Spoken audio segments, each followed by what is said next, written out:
Hi, everybody. Everyone doing okay? So I know a lot of people, we have a PIP going from Andre and EG. We've been talking about EG for a while. Bull's last stand on the 1 hour is the moving average that everyone could see. Hi, David. Hi, Glenn. Everyone doing okay? All right, and I want to welcome all our viewers from investing.com. Have a great guest today, Kip Herridge. You guys are bulls. Kip has been bullish from, for as long as I've been talking to him and interviewing him. So I'm going to be interested in what sectors he's interested in still, what kind of discipline he has for taking profits. Will there ever be a bear market again in the history of markets? So we'll be talking to Kip at the top of the hour. Dixie finally rolled over. So I was real early last week on Friday. I started scaling in and got bailed. This was one of my, between here and 60, one of my initial objectives. As you can see right here, it's an important pivot. If we get through here, look at this gap. And I just discovered this last night. That could be where we're going. If we're not going to take out the low of the move, just to shake out dollar bulls one more time and take out 95.80. This gap looks like also a reasonable target. Yen under pressure with the dollar. I'm going to be interested in watching both of them and seeing which one digs in their heels first. My bias is that the yen will start acting better than the dollar. What will be looking for would be a hard down day in the dollar and the yen not giving up much. Hello, Claudia. Everyone know what I'm talking about? So say, for example, you have the Dixie down, 40 on the day, 30, 40 on the day, and US dollar yen is a rock and not giving up much. So my inclination is that the yen will dig in its heels before the dollar turns. So that's going to be a market tell. Be talking about, and with the yen under pressure, something the whole team has been talking about really is the gold. And we're not that far away. They're trying to turn it here, but anyone that's been listening to me, and maybe they turn it again and give the bears hope, but I've been skeptical of this double top. Here's the reason why. An 84 reading at the high. This was not a new high, so there was no divergence. Now, if we make a new high, there could be some divergence, but it could be sharply higher if when we get through this 1438 level, it could be, 1480, 1500. And you could cue off a potential precious metal top with when you think US dollar yen is starting to act better. Claudia, you're not a gold digger, are you? If you trade FX successfully, you don't have to be.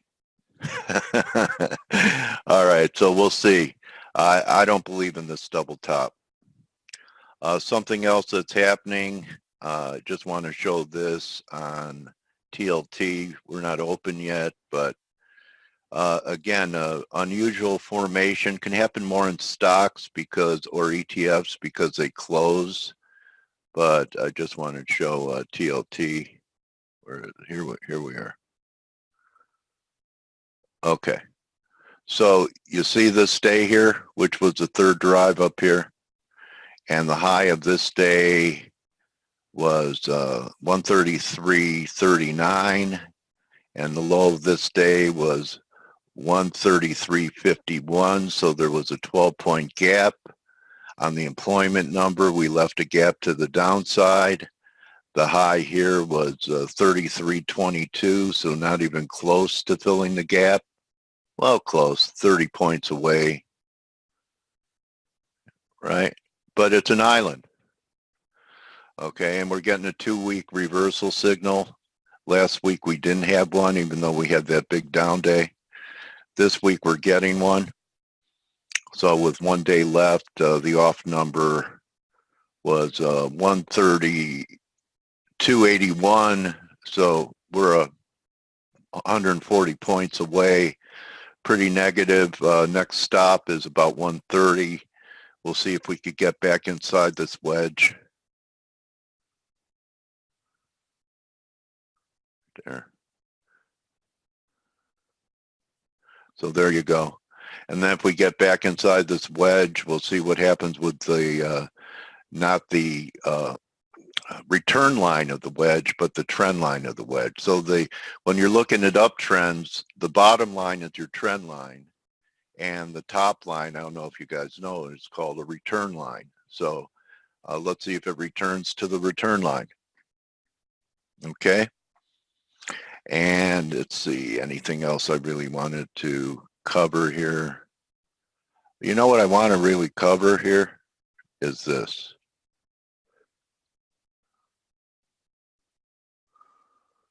And anyone ever hear of ForexAnalytix? I know you've heard of FACE.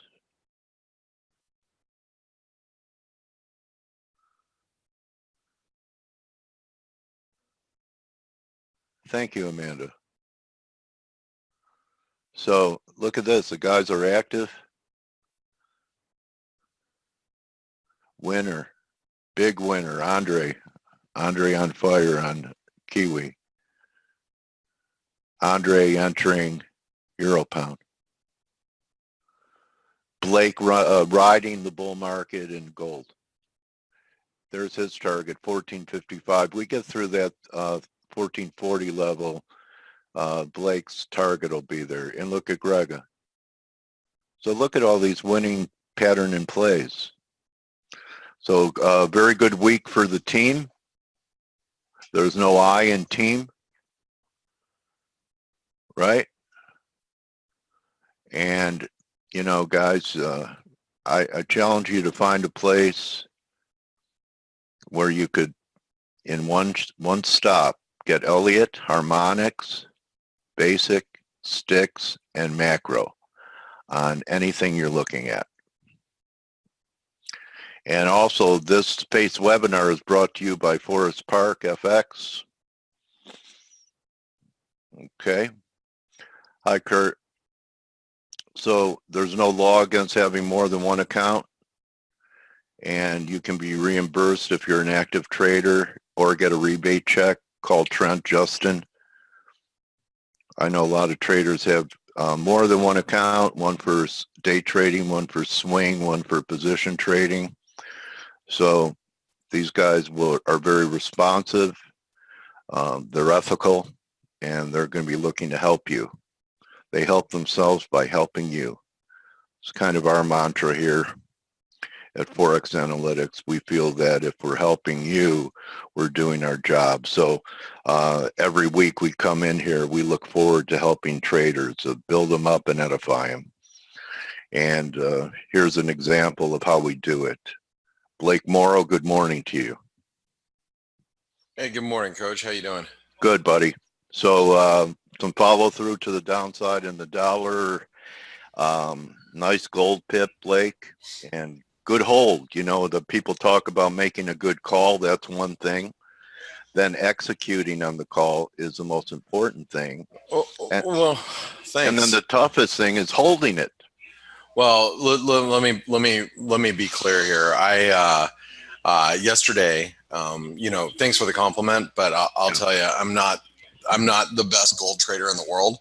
I've been buying and selling gold probably 5 times over the last week and a half.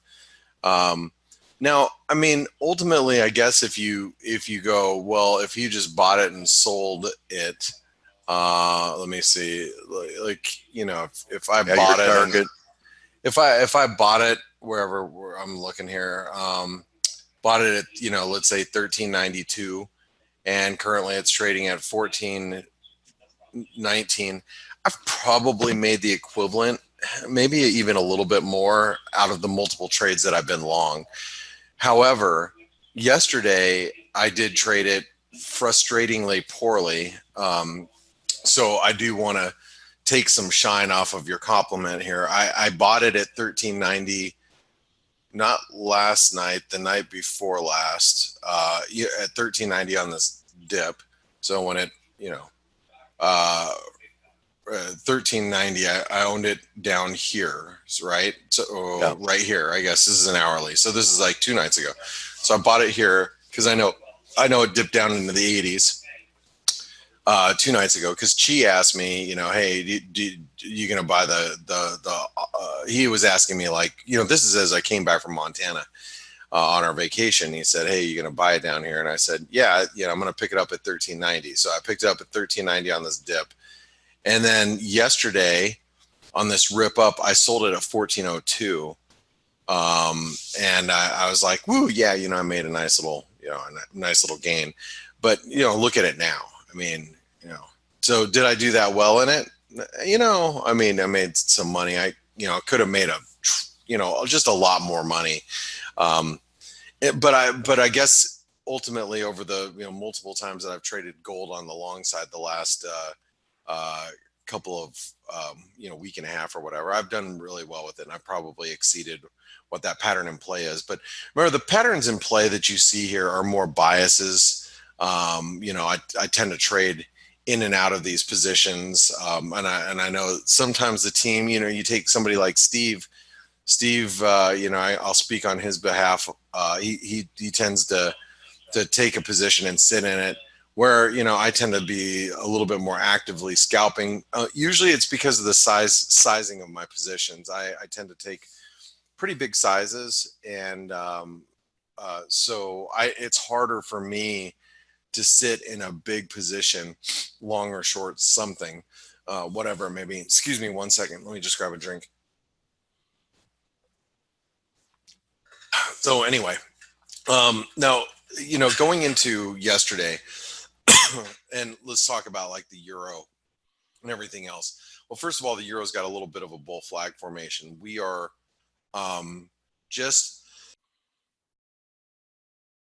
we got a little bit of a bull flag formation. We're just breaking the 38% retracement. Now, this is ahead of the inflation numbers. Now, I would assume if the inflation numbers come in a little weak today, that the dollar is going to continue this rally, and you're going to see a continuation in the cable that's moving higher here. We're also at you can see right at the 38% retracement as well. The Aussie is breaking higher. The Kiwi is also, breaking higher. You got the dollar Canadian, which is, pivoting off of these pretty big lows here at 130.50. I don't know if the dollar Canadian is going to break down. Actually, I doubt it's going to break down. Well, I'm hoping it's not going to break down, because I'm personally trading long the New Zealand Canadian, which we're approaching yesterday's highs, and the Euro Canadian as well. So I'm trading those on the long side, assuming that the dollar Canadian is going to hold the support. But even if the dollar continues to break down, as long as the euro and the Kiwi go up higher quicker than the dollar Canadian comes down, that's all I really care about personally. But you're just looking at all these dollar pairs. Here's the Swissy. Swissy looks like we're reversing course back to the downtrend. Same with the US dollar Norwegian krona after a rejection of this big trend line. US dollar Swedish krona as well. A little false breakout here led to a breakdown. The dollar looks just weak. And I was, reading a couple of, bank reports overnight, and the market seems not short the dollar. The market still seems pretty long the dollar. So I think on a weak number, weak inflationary number, the euro is going to, continue to rally towards, 113. And I think we can trade it pretty squarely up through 113, maybe even towards 113 and a quarter up here. Well, the question is, if we get a strong inflation number today, that's really how I'm kind of thinking, how am I going to play this? Because I do think the inflation data is going to miss I don't think Powell had the inflation data yesterday. We reached out to the traders on the trade desk at JP Morgan. They don't believe that, Fed Chairman Powell had the data yesterday as well. But if that data continues to be, or if the data weakens, inflation data weakens, because this is what, the market is really more or less worried about. If it's going to be weak, then the Fed's going to continue this path on, keeping rates low, maybe cutting rates further and faster than the market really wants or expects. And that, like I said, that's going to press the euro higher. I'm not a big euro bull. It's, I don't look at the euro, and let's just make this clear. I don't look at the euro thinking, oh, the euro's heading back to 120. I think the euro is going to be really, really hard pressed to get back above the 115, 116 level. I think this is going to be a very tough resistance longer term. So if you look at the euro and you go, okay, well, where could we really go here? 115, 114 and change is the 24% retracement, 38% retracement, 116 and some change. I think this is all going to be very difficult resistance for the euro, but that doesn't mean that the euro doesn't have any legs from here. That doesn't mean that the euro can't move. Remember, one of the big catalysts for me that has been keeping the dollar on the defensive, and I think that the dollar will continue to be on the defensive solely because I think gold is broken out. And I mean, it's consolidating right now, but let's not ignore the fact, and I know I say this pretty much every day, let's not ignore the fact that we broke out of a 6-year trading range in gold and it's holding. A lot of people go, oh, gold, it's so weak, it's not participating to the upside. No. I don't think that's the case. I think the dollar is not participating on the downside yet. Okay. But like I said, if the euro goes to 115, that's probably going to put gold at 1500, 1480, 1500, something like that. So I look at gold and all I can think is, man, gold looks bullish. Gold looks like it could really break out here. And if gold breaks out, I wouldn't want to be long the dollar as that's happening. I just wouldn't. So going back to my original thought process, if the inflation data is strong, what I'm really looking to do today is I'm looking to short the dollar yen. Whoops, where is the dollar yen? Oh, here it is. I'm looking to short the dollar yen. I've been arguing for a 107.50 to 109 range, which I think this is what we're doing. I believe this to be the case near term. I think we're kind of developing some sort of inverted head and shoulder pattern.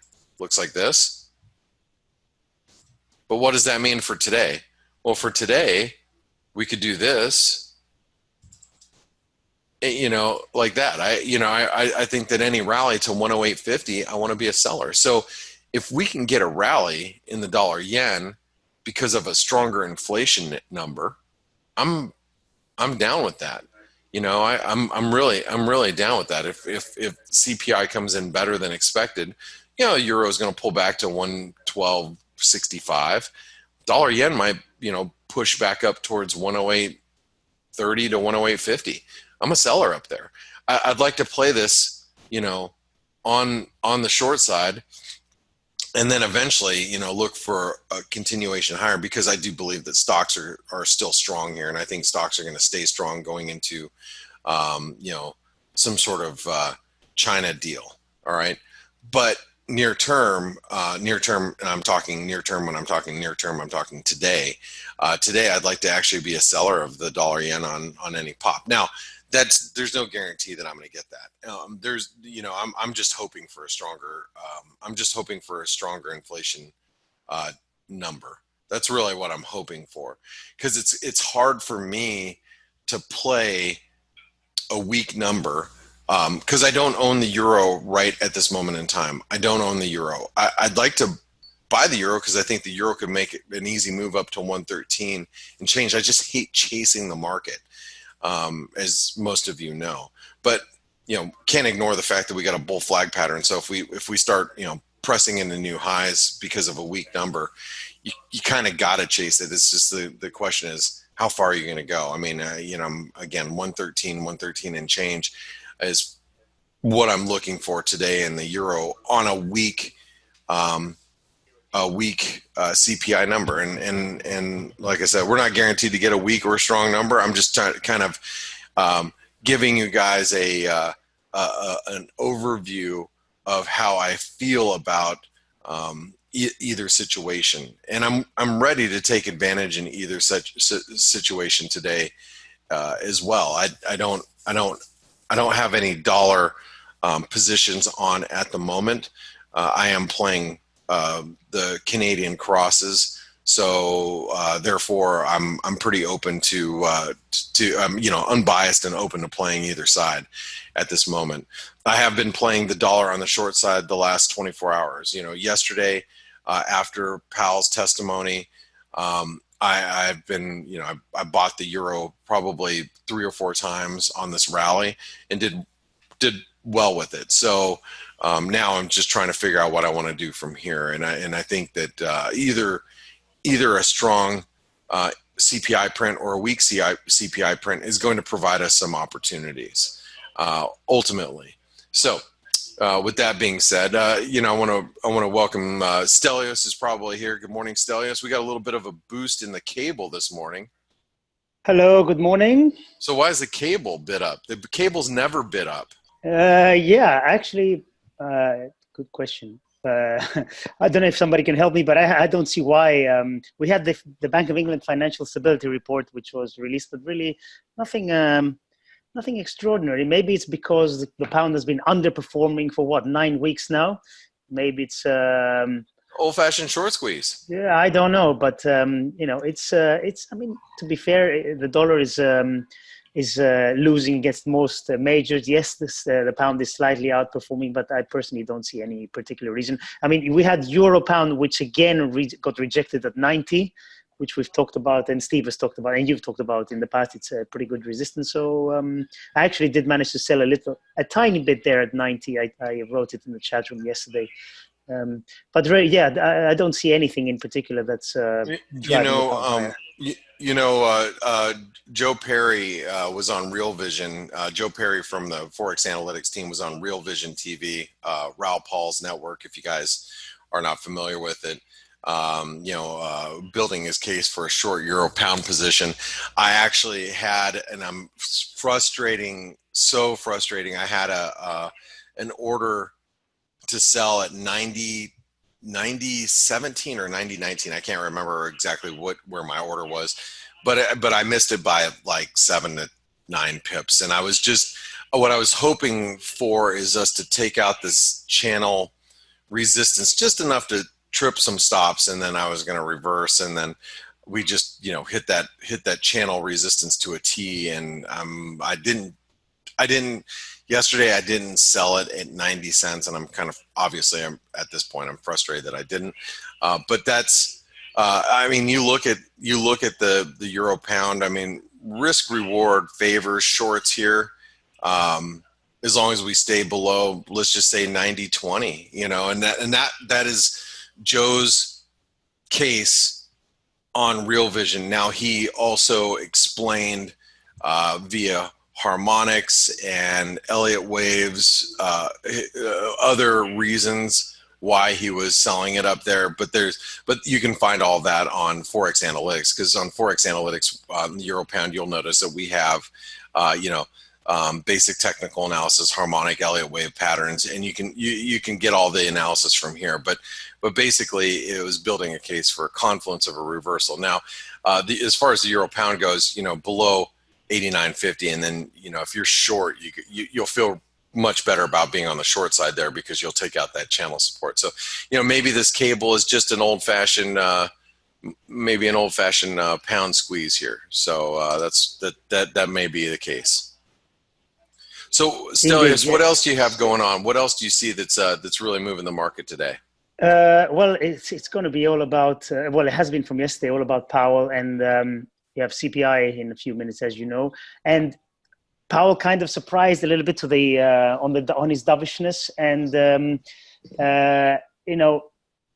it wasn't a big surprise. He actually basically confirmed that they're cutting this month. That's what the market was pricing anyway. But the way he basically said that we should kind of ignore the strong jobs data. He didn't. I don't remember the exact wording he said, but really that was the message. And he was more dovish than expected. And a lot of people say, is he following what Trump has been asking basically for the past few months?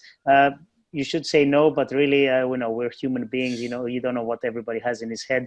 But the main thing is that he is more dovish than expected. And you know what the Fed is like. I've seen them cut. When I was a market maker in London, I was there for the crisis. They cut much faster, much more aggressively than the market price. And that's been the case for the last couple of times they needed to cut. So that's just something to keep in mind. We are pricing almost 100 base points of cuts until for the next year and a half or so. It is probably fair, but if I had to choose, I'd probably say if things go bad, they're going to cut much quicker than that.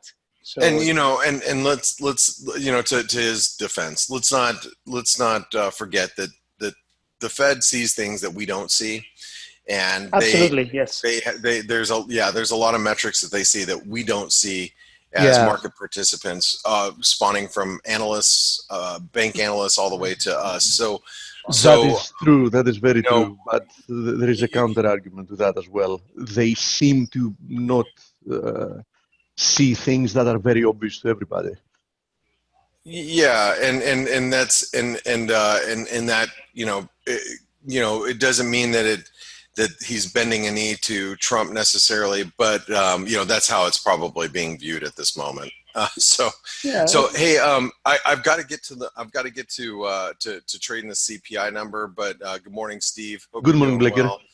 I'm going to pass it over to you guys, and for those of you that are listening, and remember, make sure you visit Forest Park FX. They are our partners in the FACE webinar. You can be involved with the FACE community, so you can be involved with our exclusive chat room that you can see right here. You can be involved with that exclusive chat room and get access to our platform through the reimbursement program. So make sure you do that when you get an opportunity. I'm sorry, guys, I had to take you off Jumbotron because I got to get to the markets. And we'll talk to you guys tomorrow. Thank you, Blake. Thanks, guys. Thank you, mate. I'm taking the screen. Yes. So yeah, I think Blake is absolutely right. These guys are not stupid. They know what they're doing, and they probably have access to much more information than we do. Not probably, they do have much more. Oh, they do. There's no question about it. So we can only say what we see, but yeah. Yeah, anyway. But on the other hand, they seem to look the other way on very basic facts like that. They are the nemesis of the vast majority of the monetary and fiscal issues that we currently have. Fiscal issues because they enable governments to be extremely imprudent in the way they act. Well, he did say yesterday that he's was it Powell or was it somebody else who said from the Fed who said that he's very uncomfortable with the total level of debt. I'm very uncomfortable with the total level of debt. So let me cut rates and make it easier. Take rates to 5-6%, and then debt becomes a little bit more expensive. So exactly. But yeah, we can only speculate. So okay, so we have a minute until numbers. So what else do we have today? What else do we have? Very light data-wise. We had the German CPI came in line, boring. Who cares anyway? 0.1 here, 0.1 there. Actually, very little to say. I'm speechless. I don't know. Okay, Stelio. Don't have that much. Yeah, it's all right. You think Jay Powell knows about 3 drives to top and bottom? Well, I do know he probably knows the CPI print. Yeah, in advance, yeah. So does our president. Yeah, we were having this conversation earlier with C. He believes that, what he said yesterday is probably having knowledge of the numbers, and I agree with him. This is a very high probability scenario. So I would favor a weak CPI print for that reason. If that happens, we should see continuation lower for the dollar after yesterday's reversal, which was quite important. And today, let's see. Actually, core CPI 0.3 versus 0.2. Actually, it's marginally slightly better. stronger. So that's not the case. It was a good assumption, but not the case. Initial jobless claims, more or less as expected. Yeah. CPI data slightly stronger across the board. Canadian data slightly worse. Canadian data slightly worse. So let's see if the USD CAD is rebounding once again from the previous low. Yes, it is once again finding support here at the 38.2.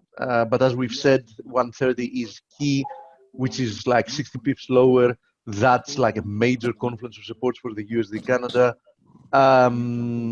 So as you see, the dollar is actually strengthening following the data.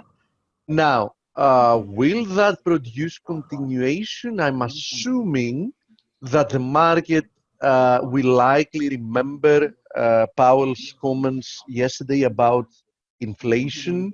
And when he makes that comment, he obviously takes into account a lot more than a single CPI print. So I'm a little bit skeptical that we're going to have continuation higher for the dollar, but so far the dollar is rebounding. We can see euro is off the highs, the cable is as well. Everything across the board. USD yen is the one that seems to be benefiting more from here, to be honest. USD yen, which yesterday rejected the retest of these long-term symmetrical triangles support. Coach, is there a ghost? Is there a ghost there? Who you're talking to? Am I talking to myself? Yeah, oh don't my worry. goodness. I do it all the time. I'm not doing it. The mic's open and I'm talking to myself. Oh boy. You're turning into Steve, man. You're talking a lot. Yeah, you're turning into me. What the hell? I'll have a new nickname, Dementia Dale. All right, anyway. Thank you guys for making me feel old. All right, anyway. I feel older. How are you today, Dale? Oh, I don't know. How you doing, Dale? You know Gemini, Steve. You know what that's like. Oh, yeah. You talk to your twin. Yeah, absolutely. That's the case. All right, all right. That's my excuse. All right, I'm muting so I could talk to myself privately. So the dollar is still above the 200 daily moving average, but let's be honest, we've been oscillating here for some time.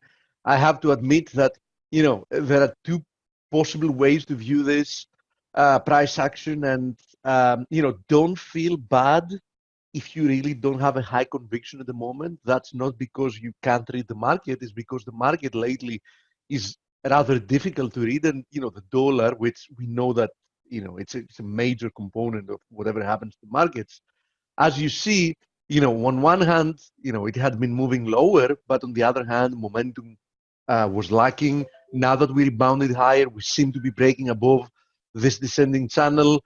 You know, after being above it like for a couple of days, yesterday we reversed lower without having posted a higher high, which means that, you know, no real conviction that we're continuing higher, but on the other hand, no real momentum that we're continuing lower. So this is a tough market to read and trade at the moment. So, you know, you really need to take that seriously into account and, you know, adjust accordingly your leverage, you know, the way you want to press on positions, your targets. I mean, probably this is a market that is, although this is not my style, as you know, but this is a market that you'd rather trade with shorter time frames in mind than anything else, because, you know, we don't have like a major trend or a major direction at the moment. Of course, with the exception of stocks, which, you know, have been in a you know, larger trend. FX land. Steve, yes, sorry to interrupt. Before you move on to that, you were talking about the dollar index. Can you pull up the actual dollar chart, not the XY? It's just something I've been mentioning in you mean US dollar? US dollar, yes, US dollar. You know, we've said this before. We've moved from end of 2018 to now from pricing very small hikes to now pricing 100 basis points of cuts. Look what the dollar has done since then. Because forget about DXY, it's a lot of euro in there. 50% is euro, and the euro has... I agree, and for the people that don't know what this index is, this is a basket. First of all, one of the problems of the DXY, as Stelios mentioned, is that it was created before the Eurozone was formed. So once the Eurozone was formed, several of the currencies that were part of the DXY basket, all of them now became the euro, right? And that has made the index, the DXY index, very Eurocentric, because if you consider the fact that like something like 65% in total is like the Euro USD, the USD SEC, which is extremely, very highly correlated with Euro USD, the Swissy, the USD Swiss, which is also, very highly correlated. In essence, like 2/3 of what the index does is more or less what the Euro USD does. Now, on the other hand, this US dollar index was created later in time, having a better balanced basket of currencies. It includes also the Aussie, the CAD, the yen. More. It's a much more neutral index, basically. Yeah, exactly. And as you see, and I guess this is your point, Stelio, yes, that we've had like a prolonged consolidation here. So the US dollar index shows even more clearly that we are in a period of consolidation, right? So something has to catch up. Either rates are going to have to come back up, or the dollar has to go down. I mean, it's you can't price in cuts in one asset class and not in the other. So I totally agree with you. And to be fairly honest, especially if you look at this chart, a continuation higher, an eventual continuation higher looks likely, because we've seen quite a strong move higher, and usually periods of consolidation like this get resolved in the direction of the previous move, of the previous trend, which in this case is higher. Of course, there are exceptions, because sometimes you might have like bottoming or topping patterns that look like triangles. A very good example of the same index you can find here. I mean, it would have made a very valid point, when we were trading in this congestion area during 2018, for somebody to expect a continuation lower. To expect this to get resolved in the direction of the previous trend. This is not what happened, but on the other hand, you still have a very easy formation to track, which means once you broke above this triangle, you know that it's not a regular triangle, and in this case, you know that you're going to have the opposite move unfolding, which actually happened. I mean, we had quite a strong move higher, and this ended up being a bottoming pattern. So, Stelio, yes, thank you very much. That was a very, very valid point about the US dollar index here. And I think it makes very clear what I was saying. I mean, the dollar is in a prolonged consolidation, as you very well said. This cannot continue for much longer.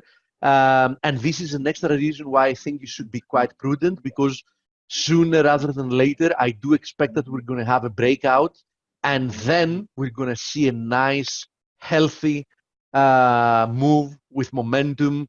I don't know if it's going to be higher or lower. As I said, statistically speaking, I would expect that higher is a likelier scenario for at least one more thrust higher. But you can just track the chart, and once we're breaking out, that's the time that you can start pressing on positions. Now, having said that, there is still something to be said about so many currency pairs that we were looking at the beginning of the week, saying that they all were testing major areas of resistance or support, and they seem to have reacted from them, or after falsely breaking, like incrementally breaking above or below, they reversed. And that is also something to take into account. So in this case, I think it's a good idea if I go over those that we were looking at the beginning of the week. Just give me 5 seconds, because my headphones are going out of battery, so I need to plug them in.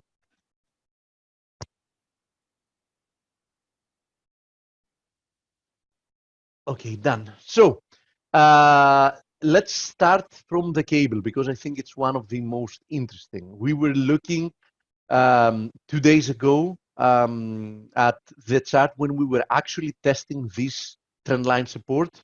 I remember specifically that our friend Kostas bought it then, and I said, this is a great place to be buying because you have only one thing going for you, but this is an important thing, which is the risk reward.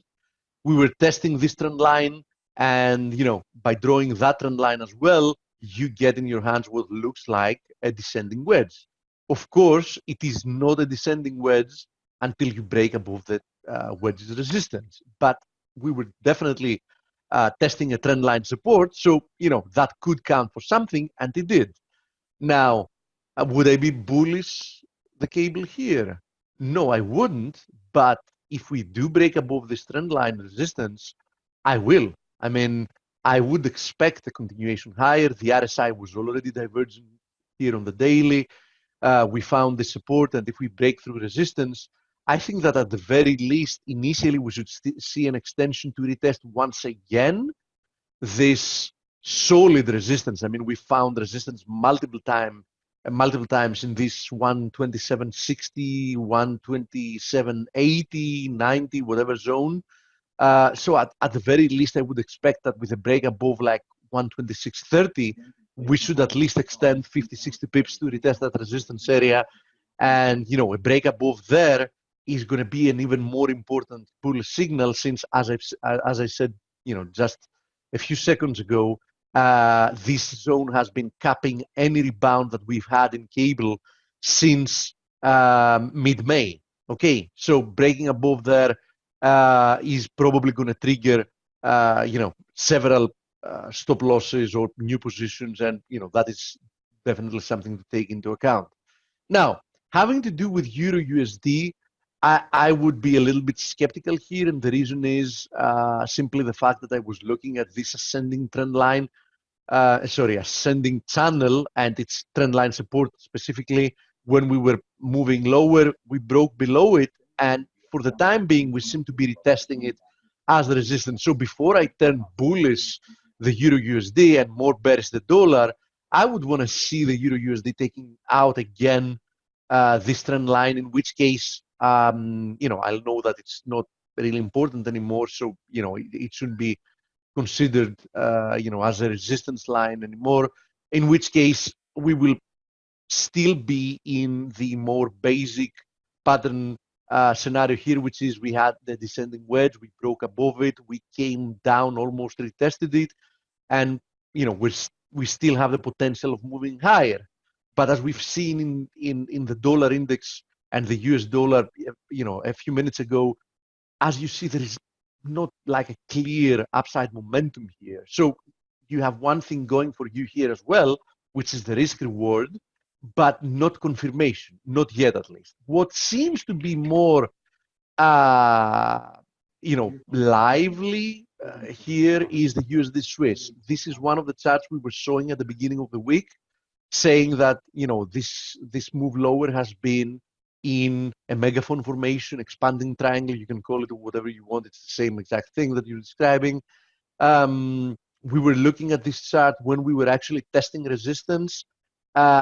We had like a little false break higher, but yesterday's reversal left behind an evening star formation on the daily, which is quite a nice bearish reversal pattern. You can see it here, those three candlesticks. And today, so far, we're seeing continuation lower. So, USD Swiss likely a little false break higher, which keeps the pair under pressure until, something different emerges. But so far, I'm going to take that as a rejection. Sometimes, not everything works that perfectly. And at the beginning of the week, along with the USD Swiss, I was also showing the USD SEK because it had a very similar pattern. You can see it here. Somebody can even make the case that USD Swiss actually never even broke higher. It depends on how you draw like the wicks, how you pass the trend line from the wicks or bodies of the candle. You can see that USD Swiss got rejected from support resistance area and from this descending megaphone formations, trend line resistance, and at the same time, this was and most importantly, this was the ascending wedges broken support that acted as a resistance. So nice rejection from confluence of resistances for the USD SEK. That was a very nice trade potential because, amazing risk reward ratio, confluence of supports and resistances. That's what we like to aim for here in ForexAnalytix. That is why we've, talked about in several presentations about the importance and power of, trading with confluences. And, the path of least resistance, as long as we remain below that area, definitely remains to the downside. Why not? Continuation lower would target next this key 910 support resistance area. But before that, we have to face the previous low, which is now confluencing with the 200 daily moving average. As you see, this has converged. It's almost one on top of the other at 924. Now, USD NOK unfortunately seems to have fooled me because the last part of my position, its stop loss got triggered. Of course, that was in profit as well, but I mean, I could have benefited a lot more. We were mentioning yesterday and the day before yesterday again that it's on a very key area because it was retesting once again this 1.5-year-old ascending channel support, this time as the resistance, because we have actually broken below it. And this seems to have done the work. We're actually now also breaking below this. I was looking at this as a bear flag. We overshot it, but now we're testing its support, and we are in danger of actually breaking lower, in which case we are targeting 840 once again. Needless to say that 840 is a super critical area for the trend, for multiple reasons. One of them is that it's acted as support resistance in many occasions since 2015. But another one is that we had like a prolonged corrective pattern lower channeled, as you see, and roughly at 840 we also find this broken channel resistance, which might act as support. But anyhow, 840 might easily be retested now that we're breaking below that area. Of course, one of the main reasons, it's obviously the dollar is the most important reason, but one of the main reasons that USD NOK has been also suffering, NOK has been finding a good bid. Another way to say it is the fact that crude has been moving strongly higher. Initially, when we rebounded, I expected that crude should get rejected from that area and continue lower, but this actually didn't happen. I didn't have high conviction, that's why I didn't trade it, but I believed that the initial rebound looked corrective. Afterwards, we accelerated higher. So as long as crude is doing well, USD NOK is obviously going to remain under pressure, most likely. Keep in mind, though, that US oil crude is now testing a key area. You can see that this is the 61.8 of this whole move lower. Also, just a little bit higher at the highs that we had today, you can find previous congestion lows here at 60.80, 60.90, back then when we were trading in May, when we were finding support there in May. Okay, so be a little bit careful here. Buying on a resistance really makes no sense. I'm not saying that we're going to move lower from here, but definitely this is an area to watch. You can see it here on the 4-hour chart as well. So who knows? We might correct lower from here, or we might even reverse lower from here. We need more evidence, of course, than just a little reversal candle on the 4-hour chart, because so far that's the only thing we have. But once again, for all those reasons that I mentioned, from a risk-reward perspective, fading crude here makes sense, because you need to risk very little in order for you to make more.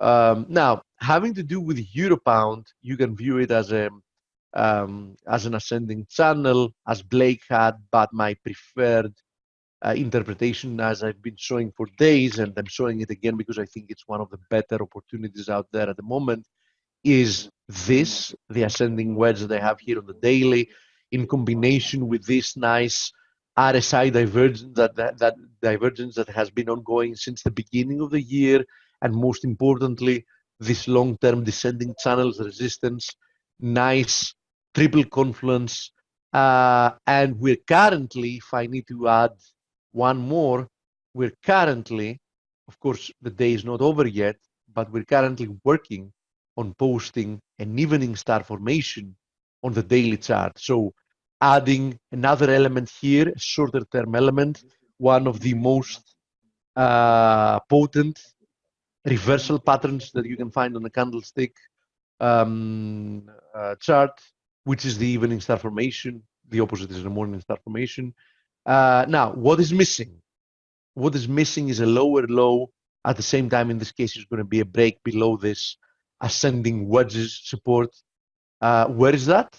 At 89.50. So my point of view, a move below 89.50 gives you a great trade, because in essence, you have a 70 pip stop loss, and you're looking initially for 100 pips lower, because the next area of support is at 88.50. So, even if you wait for confirmation and you sell a break below 89.50, gives you a better than 1-to-1 risk-reward ratio, with a very, very nice probability of working out, if you're asking me, my personal point of view. So I do think that Euro Pound is a very, very, very nice trade at the moment. One of the better opportunities out there. Sometimes, when you don't have clarity in the dollar, or the yen, which are important, because the vast majority of the trades and the most liquid currencies either include the dollar or the yen, or the euro. There are other rates crosses you can trade. That's why I think, and I've said it multiple times, that it is quite important for somebody to be monitoring multiple markets, because if you're not doing so, then you're trying to force yourself to trade on things that aren't so clear just because they look better than other alternatives. But if you're watching, several charts at the same time, there is, inevitably one or two good opportunities at any given time among like 30, 40, or 50 markets. Okay. So that is one of the big advantages, in my opinion, of monitoring and trading multiple markets instead of just focusing on 2 or 3. But that's my personal preference. Other people might have a different insight in that, and I'm not saying that there are not people out there that are very successful by trading a very, very few selected number of markets. Now, as I mentioned very briefly before, USD CAD is also at a very, very key juncture. If only I could find it. There it is. 38.2 seems to be holding for now, but I have to admit that the price action that we've had here in the short term looks more like a consolidation, like a little rectangle, than anything else.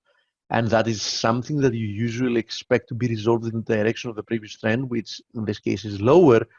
The problem here being, though, that if we do break below this consolidation, we are just going to be a few pips away from this super critical area of support. You can see why that's the case. 130 is both a psychological level, and perhaps for that reason as well, a level that has acted multiple times in the past as support resistance.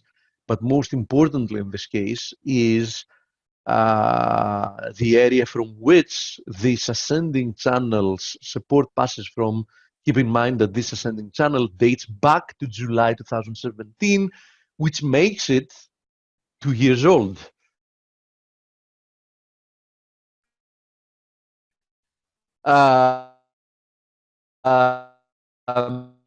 see believe for the market to break below that area and not producing continuation. I'm not saying that it can happen or that it hasn't happened before, but that's not a likely scenario.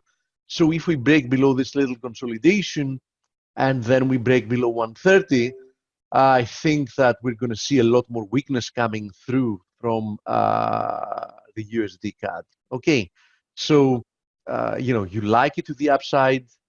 You have the benefit that you have a very tight risk-reward ratio. You buy it here, you put your stop loss a little bit below 130, and you at least you know what you're risking and you know what you're looking to make, which is at least move back to this rectangle's resistance, and most likely higher than that. I would be looking for 130 to 40 after that.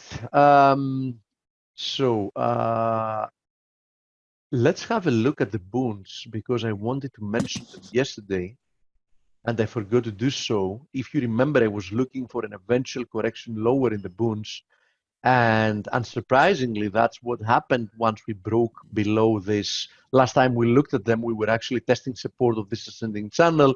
We've now broken below it, and seems like the bonds are finally producing a correction lower. Keep in mind that this is most likely a corrective move, because this has been a textbook bullish chart. Huge move higher, ABC correction lower, big move higher, complex long-term correction lower. We broke above it, we consolidated, we accelerated higher. Basically, that means, in a few words, that I expect the bonds to find support at some point above 166.70, which is previous support.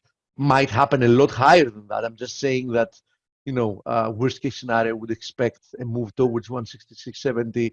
Most likely, we're going to find support before that. But still, that leaves quite a lot of room for a corrective move. I chose to be short instead the treasuries, because the treasuries had made the move to break down from this wedge earlier.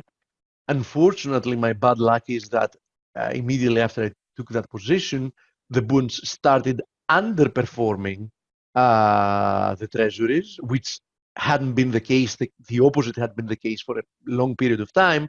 And now we have a little period of time already that the opposite seems to be happening. I don't know if that's going to be something that's going to last longer or not.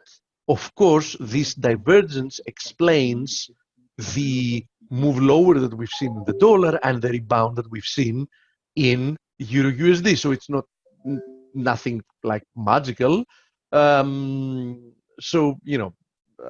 This explains it, because simply put, we've seen an appreciation of the yields for Germany, for example,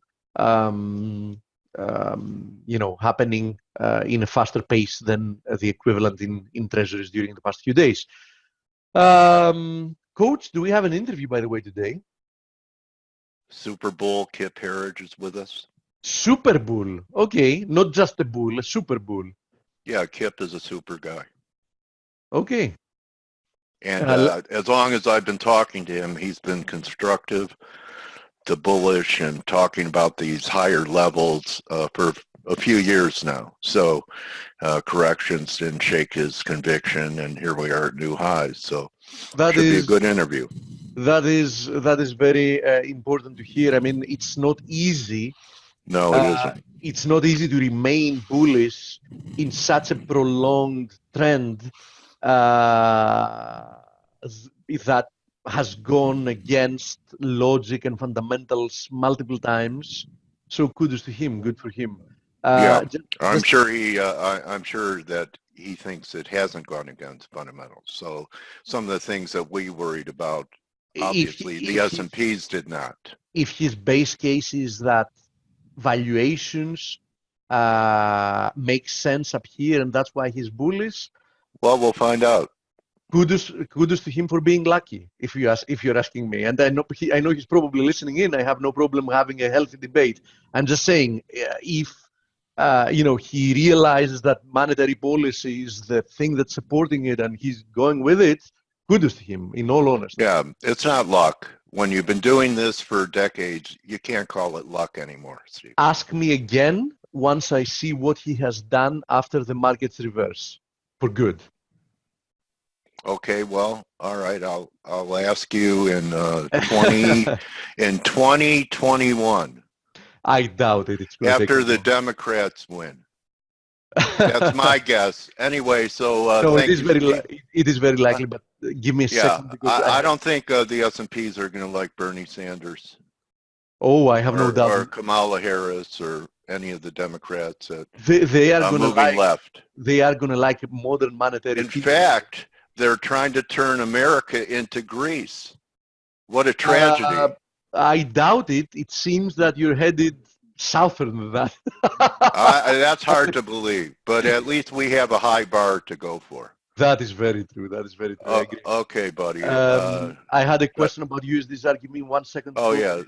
Talk about the ZAR. USD ZAR has broken below this channel, seems to be accelerating lower. Keep in mind we're below the 250 DMA and that we're breaking below 61.8. So I have to say that if you're looking lower, it seems that you're in the right direction to begin with. And one last question that I had, and I'll cover it very briefly. The Pound Aussie probably remains still within a rebound that looks corrective in nature to me. So I wouldn't be surprised if we continue lower after breaking below this little flag. So I would maintain a bearish bias here, especially as long as we remain below 180, 170. Thank you, Coach. Enjoying the interview. Okay, are you having a good week, Steve? Just curious. So far, yeah, it's fine. Oh, how lucky. All right, Kip, I'm going to bring you on now. What a lucky guy you are, Steve. I am. You are. You're blessed. And we are to have you. Okay, Kip, it's been a while. As you can tell, I'm a fan. Let me just make sure that you're unmuted. You are now. And let me know if you're going to share your screen. Otherwise, I'll take it over. Welcome back, Kip. Thank you, Dale. Appreciate it. Welcome back, buddy. Great being here. I like the two subjects you talked about here: luck and Dems winning. If the Dems are going to win next year, be ready to short everything. This market. That's what I thought was going to be your fundamental reason for the end of the bull market. Listen, I agree as well with you guys on that. Okay, I agree with you as well. So I've done this 34 years. So I've had a lot of bad luck. I'll tell you that much. But I figured maybe I figured stuff out. When we're wrong, it's bad luck, and when we're right, we're geniuses. Oh, when you're wrong, you believe that you've done something terribly wrong to the universe, and there's a black cloud over you, and you get like 10 trades wrong in a row, and you're cursed, right? Yeah. But I have a little bit different approach. As you know, we have our own investing system that I created with my mentors 34 years ago, starting 34 years ago. And I'll just say this about why we've been right. I believe is because we saw Trump winning, and this is about the Trump economic miracle. That's what it is. People still haven't woken up to this yet, which is amazing to me that they can't see past either their bias or their TDS or whatever you want to call it, because I remember Reagan was the first president I had a chance to vote for. I was 18 in 1980. And the media told me that Jimmy Carter was the guy and that Reagan was going to send us into World War III, all the same fear-mongering we've seen with Trump.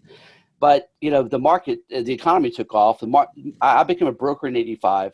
The stock market doubled for my first 3 years in the business. The stock market doubled as Reagan's tax reform kicked in. So that's what's happening. Yeah, so he was elected in 1980. Right. And the low in the market was August of 1982. I'm a bit of a market historian because I'm a dinosaur, and I was there for a short IBM at, I believe we were 660 on the Dow Jones down there. So one thing I think that distinguishes, history may rhyme. With Reagan, it lifted a lot of people up, not the 1%ers, Kip. All right. And that's the argument the Democrats have now, because the Great Recession wasn't so great for many people. Was it for you? Well, no, but that's not Trump. Right. Exactly. Okay, but the recovery that we've had since then, even with the last couple of years, I guess you could say through employment numbers that more people are getting jobs at Home Depot and McDonald's and working 2 or 3 jobs to make it, that the middle class during this time frame has been decimated, which is different as Reagan lifted the middle class up. No, Don't listen, you think? you just made my case for me. You look, it took Reagan a couple 3 years to figure it out. And then once he did, like I said, I became a broker in '85. His tax Okay. reform fully kicked in then.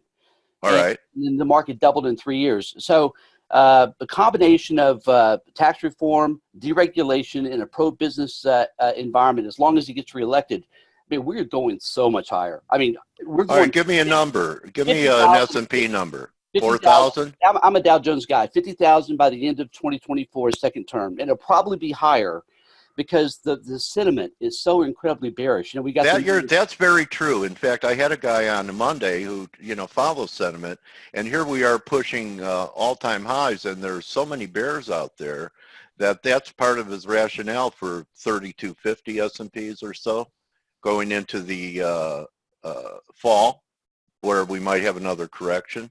So it is very unusual. I have to hand it to you that there is a lot of skepticism, bearishness. Everyone's looking to sell it at 30.50 for the end of wave 3. So you have that definitely working. People aren't euphoric at all, are they?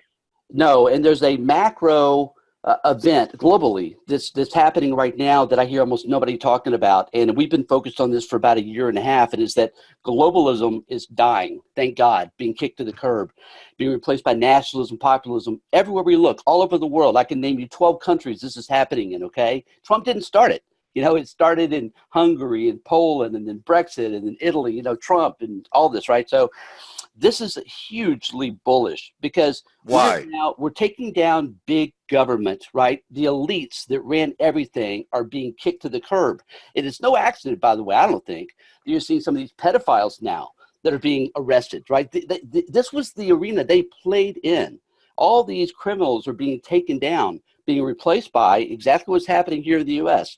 Lower taxes, deregulation, pro-business environment. The regular people in a populist movement, right, are reaching power. And in this kind of environment, and it happened, look at Australia. They just, as much of a socialist country as they are, they realized that it wasn't working for them. So they elected a Trump-like guy. Their market's now at all-time highs as well. So this is a movement that's going to take at least a decade to be fully, I believe, reflected into the markets. Man, this is the bull market of a lifetime. This is the bull market of our lifetime. Do you think that Jay Powell should be demoted? Oh, I don't know. You know, I think Trump won again. Look, nobody said this yesterday, but this is what Trump was saying last year. Of course, he was right again. Rates should never have been this high. 10 years going to 1%, probably below 1%. Because you look at global rates, I mean, we're the most stable country in the world. Why are our rates so much higher? From a common sense point of view, what sense does that make? Okay. All right. So do you believe that, this move with all these bonds, you pay attention to all the bonds that are now negative rates? And do you think that, so 1% isn't quite negative, but free money for a long time, huh? I'm not smart enough to understand that, Dale. That's why I turn to guys like you to help me figure that out. I don't get it. Look, no one's ever experienced this before in their lifetime, even if you're 100 years old. These interest rates, I think, date back these levels to the Civil War, Kip. So, I mean, we're like at 200-year levels here. No clue, 100-year levels. So, anyway, so being as bullish as you are, the stock market is also a market of stocks, a market of sectors. Based upon your bullishness, do you see rotation happening and favor certain sectors over others? Yeah, I think in a market, this is a momentum liquidity fueled bull market. And these are the most powerful kinds of my career, at least, and the kinds that I've studied over the history of the stock market. And you want to be, especially in this environment, you got to be in tech. And the semiconductors have led up and down. So we're we're in semiconductors, we're in biotech. You want to be where the momentum stocks are right now. And of course, also, we've got this major breakout taking place in gold and the miners. And nobody is really, I mean, maybe you guys are talking about it some, but most people are not even talking about, GDX, the miner ETF, closed at the highest level since September the 30th of 2016 yesterday. And nobody's talking about them. I like that group a lot. Inflation is going to come roaring back. I don't think there's any doubt about that. Okay. That's what they want, right? They're going to get it. Okay. So we have monetary conditions working here. Do you think that we're going to run into any problems in September with continuing resolution and funding the government? I think that, we always do a dance around it. Do you think that going into this year, it might be different because of how polarized Congress is? I don't really follow those events. What I look at, Dale, are the market internals. This is what my mentors taught me. Okay. The market internals are the foundation. So, new highs, lows, up, down volume, advanced decline, and a few others that we look at. We look at the trend, of course, and, put call ratios, these kind of things. But right when the market internals are as strong as they've been for the last year, any kind of reversal is short-lived. Now, if we start seeing, for example, if we see like an entire week of negative market internals, we'll be out of our positions. What are the main internals that you look at? Advanced decline? Up, down volume?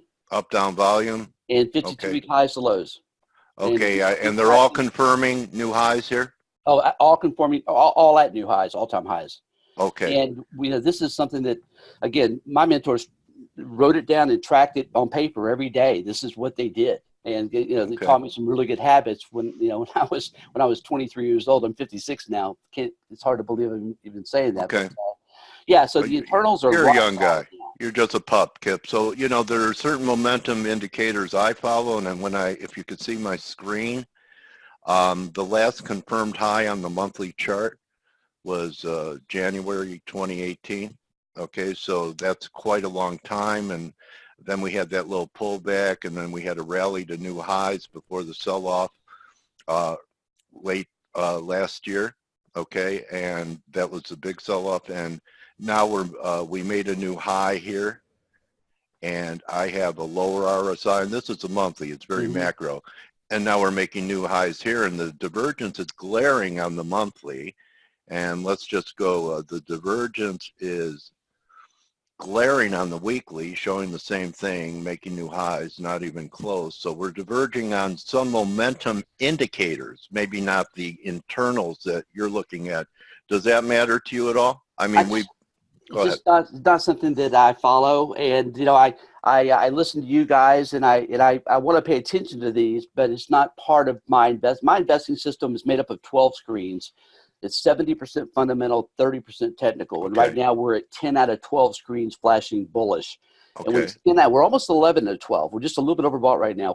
If the markets were to pause for probably another week or so and not do a lot, we would go to 11 to 12 screens. It's only happened twice in the history of this of our system.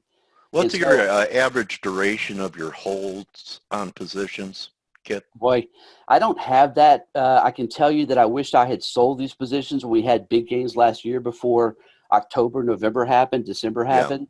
That was a big mistake because the internals broke down. I violated my own system, and it really cost us. We still beat the S&P 500 again. We beat the S&P 500 15 out of 16 years. We won again last year. We're up double essentially this year. But when we have 10 out of 12 screens bullish in my system, it's back up the truck and buy. Why did you decide to ignore your system? Could it be that your bias long-term is just so bullish that even your own work was telling you to raise cash and you said, oh, no, the big picture is still good. What did you learn? I bought into all the analytics that were out there. And there's some great ones now that say that, for example, what I learned, I'll answer your question first. What I learned was you got to be disciplined, man. The best of us can lose our way and lose our discipline. And every now and then I think the universe gives you that wake up call. And that's what it was for me. So we're locked and loaded right now. But I will tell you again, if our system starts to break down, we won't stick in our positions. We have 12 positions right now. We use leveraged ETFs and growth stocks. And right now we're fully invested. Okay, Kip. So your sell discipline, next time you get something like that, will you let me know? I will absolutely let you know, my friend. Okay, so you're bringing up some of the ETFs, so you're probably long GDX, right? long NUGT, the 3-time leveraged ETF for the miners. Oh, Nugget. Okay, Yeah, I'm Nugget, familiar with Nugget. Yeah, we don't. My goal is not to just beat the market. My goal is to crush the market. I mean, I make no bones about it. Okay, so just looking for a nugget here, because it looks like gold isn't done. A lot of people are saying there's a double top here. I haven't looked at Nugget for a while. This is because it's a weekly chart. Okay. All right. Possible little double top. You have targets for something like this when you're long term? Yeah, long term. The breakout, what's happening now in the miners and in gold reminds me almost exactly of 2002, 2003, which is when I first, in my newsletter, when I first recommended the miners, and they just went on a tear. This environment looks and feels just like that for gold and for the miners. And it was an environment of good growth, right?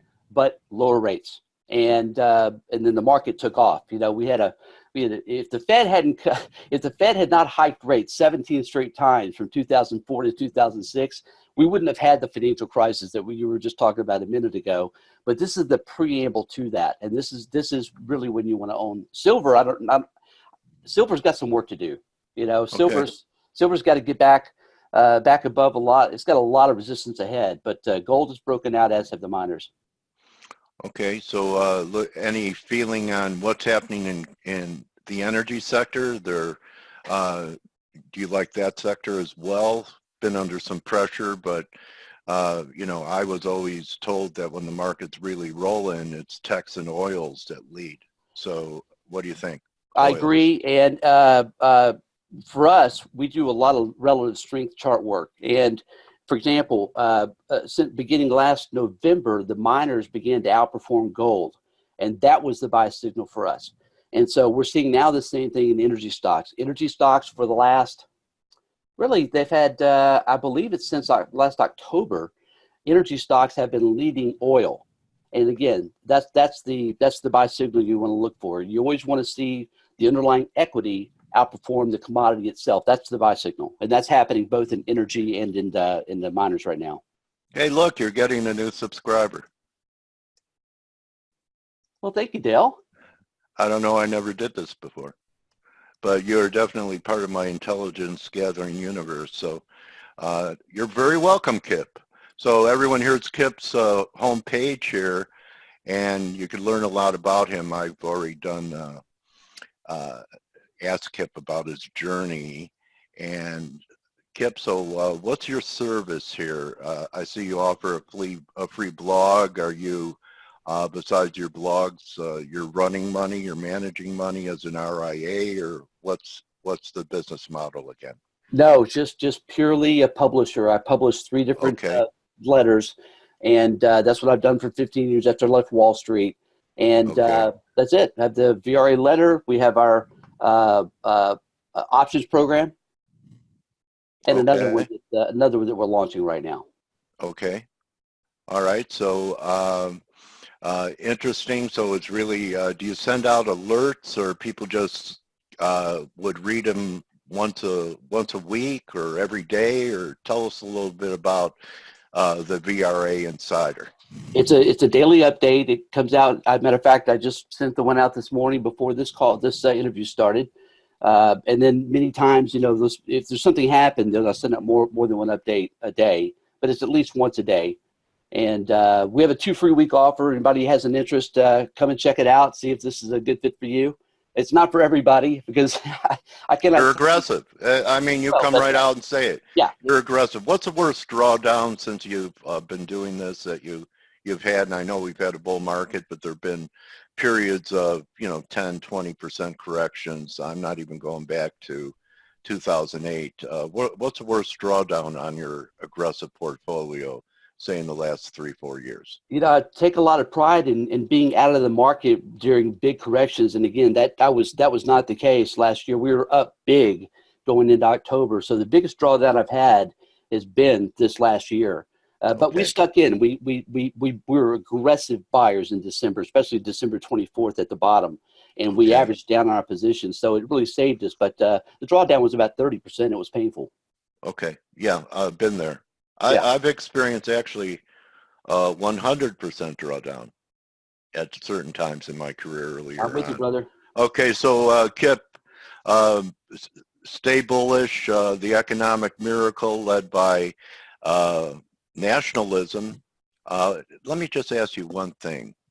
How do you feel about the dark side of nationalism, which is something, and how does it differ from the nationalism that the world went through in the 30s? I mean, Dale, I just have to laugh at that because, you know, I'm just I'm a middle of the road guy that happens to be. I mean, I'm also an independent, by the way. I voted for Democrats just like I have Republican presidents. But there's insanity taking place on the left, absolute insanity, and that's just that's the way I see it. But the people that I know that are like Trump supporters, we're just good, family-loving people that want to see our kids have a better chance to succeed than we did, or at least as good a chance. And we're honest, we're law-abiding. We have no interest in being a brown shirt. We're not Hitler lovers. I mean, it's just crazy. I'm not saying you are, but I you know, I never implied that. I No, just said I know what I'm saying is that there are tinges, just like there are tinges, and to you, the whole thing, anything left is evil. No, but there are tinges, right-wing fascism type of things that are not exactly humanitarian. Well, Antifa is completely driven by the left. They're the ones that are beating the crap out of people, right? I see no Republicans doing that, nobody in the right. So, you know, you got to really be careful. I think be careful you listen to in the media. Do your homework, make your own decision. But it's a great question, and it's something that, you know, obviously if that's why we need a strong two-party system. We don't want to go too far to the right. You know, that's dangerous. That's why we need the Democrats to get their act together and stop imploding, because that's a healthy system when you've got a healthy two-party system. Well, maybe we'll get a third going into this election. What do you think? You have a libertarian. How come the libertarians in this environment can't put together a good candidate that can make a difference like a Ross Perot did? Right.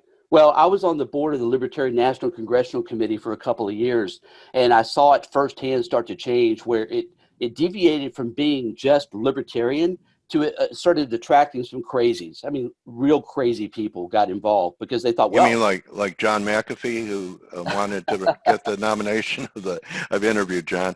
Anyway, you know, it'd be nice because I have a lot of libertarian views. Okay, and you know, I think a lot of Republicans do as well. You know, they're fiscally conservative, but they want the government out of our personal lives. Right.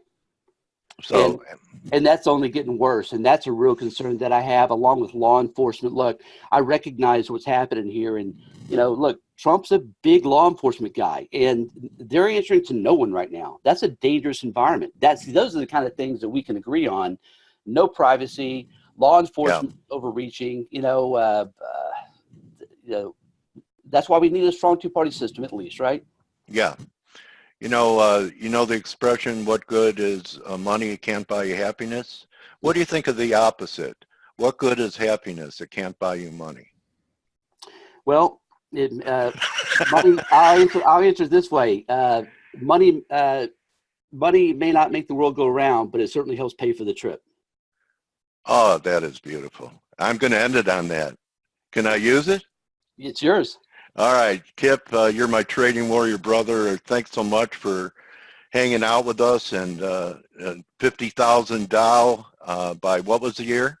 End of Trump's second term.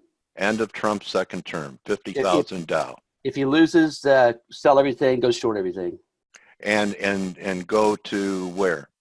New Zealand? Find a nice little haven to hang out in. You know, just don't go to the Dominican Republic, apparently. Okay, Kip. Good hunting. I hope that all your subscribers continue to prosper under your leadership. And thank you for, in this environment, it's great to hear a guy with conviction, and instead of people that say, well, if it goes up, it might hit resistance and it could go down, but if it goes down and bounces, it could be okay unless that bounce fails and then takes out the low. You just call it like you see it, and congratulations on recovering from that drawdown. Thank you for your transparency. We've all lived through it. And, I don't know about you, Kip, but I learned the most from the mistakes I've made in trading and in my life. In the valleys, always. You learn nothing at the mountaintop. You learn everything at the valley. Okay, buddy. Everyone, Kip Harrigan. You could also follow Kip on Twitter at kharridge and check out his website. And there's an aggressive stock bull, one of the most, I call him a super bull, and that's exactly what he is. He's also a super guy. So thank you, my trading warrior brother. Same to you, Dale. One of the great guys in the business. I always appreciate the opportunity to come on. All right, buddy. So that's a wrap for everyone. And hope that everyone, I'm looking for the end meeting here. I don't see it here, but that's going to be a wrap. Maybe one of my associates can end the meeting for me. I don't know where leave. All I have is leave meeting. Okay. Well, that's going to be a wrap, everyone. See you for TGIF. Good hunting. Thank you, investing.com. Kip, you were live streamed on investing.com today. So I hope it generates some interest for you. And if anyone's still listening to me, I appreciate it. Let me look here. Trying to end the meeting. It usually shows up down here for me. Maybe I know what the problem is. It's my mouse. So I guess my teammates aren't around. So I'll look for it.